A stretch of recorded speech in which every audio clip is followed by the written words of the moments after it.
Welcome back to physics. I'm glad you're here. We are in module 8. We're going to be talking about impulse, and we're kind of going to do a lab. We're going to kind of try and put everything together here.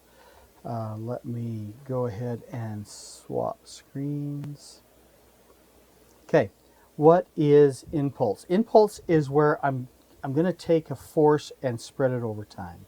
Okay, so impulse is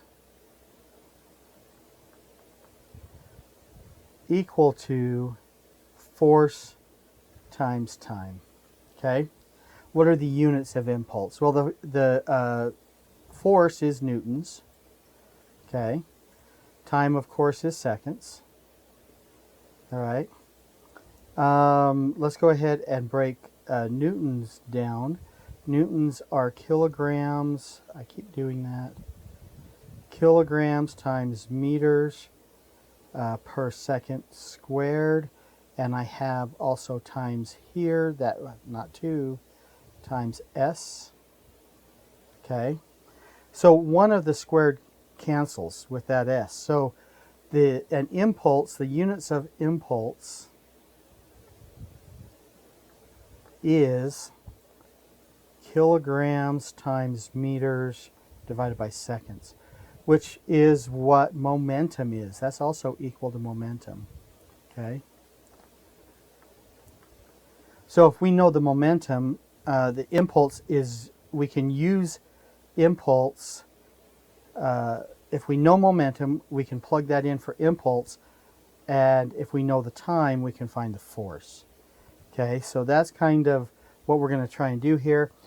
First thing is just know that what we're doing with, we're trying to decrease the force of something by increasing the time.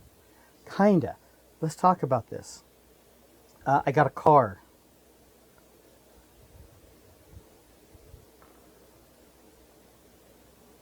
You guys know I am the world's best artist here. Okay. This looks like the front. Okay. And this car hits a wall. I want to protect the people inside of the car. How do I do that? Well, when cars were first built, they were built tough. And like the old Model T, you could like tip it upside down. And it wouldn't destroy it.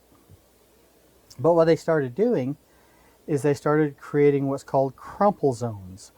And what that does is it increases the time. So this car, if it's traveling at a specific speed, let's look at momentum.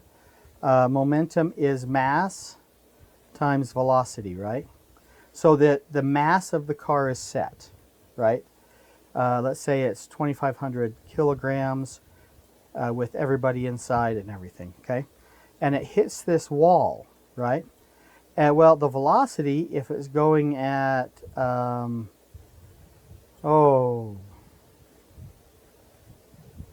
9 meters per second, that's the velocity, right? That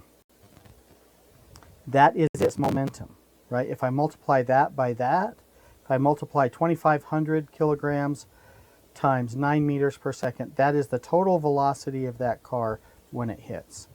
Now, if I make it so that that car, everything in that car stops within 0.01 second, it stops immediately, that means that my force has to be big.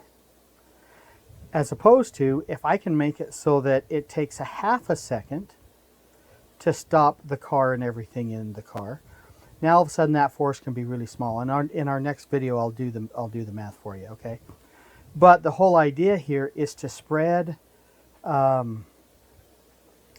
momentum that I have, slowing it down over a larger period of time. By spreading it over a larger period of time, my force goes down, and so the force applied to the occupants of the vehicle are much less, and so much less damage is done. Okay, that is what momentum is.